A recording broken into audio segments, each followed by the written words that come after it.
Growing number of children are showing signs of puberty at significantly younger ages than average. So here to talk a little bit more about this is our 9 health expert, Dr. Payal Kohli. Thanks for coming in. Good morning. This is concerning. So what is the average age of puberty in the U.S. and how early are these kids experiencing this? It's supposed to be between 8 and 13 for girls, but if you look at the historical trends over the last 40 years, it's really been dropping very quickly.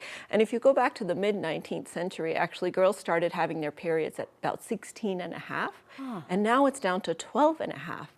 So we've seen a dramatic decline in when kids are going into puberty, less so in boys, but more so in girls. And it's starting to get us worried about what sort of long-term effects this may have. Yeah, we were reading reports yesterday that girls as young as 5 years old are now experiencing this.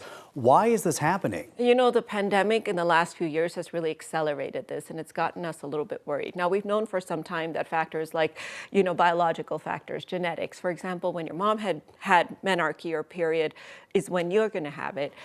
Race has a big role in it as well. So Black girls are twice as likely to go into early puberty as compared to Caucasian girls.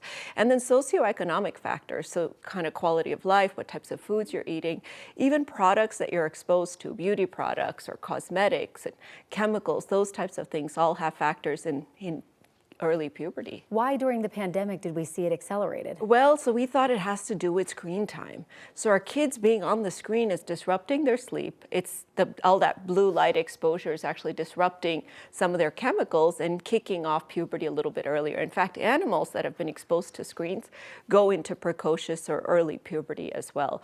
So we think that that may have accelerated it. The other thing we've seen is not just are they going into puberty early, but the rate at which they go through puberty has seemed to sped up as well over the pandemic. And with all of this, what are the concerns regarding a child's physical and mental health? Well, you can imagine if you're going into puberty when you're only 5 years old, your bones can actually close prematurely. So the growth plates can close. So it can even affect what height you end up achieving as an adult. It can affect your risk of cancer down the line because you're being exposed to hormones like estrogen or testosterone a lot earlier.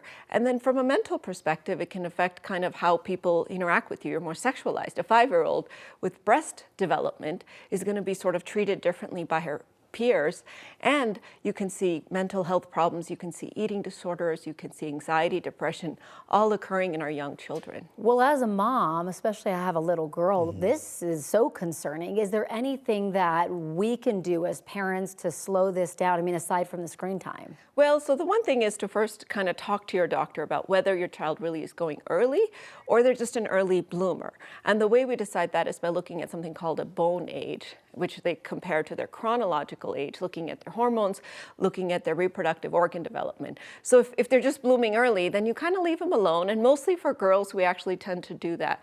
It's rare that we end up giving them puberty blockers or hormones to sort of block the puberty from occurring.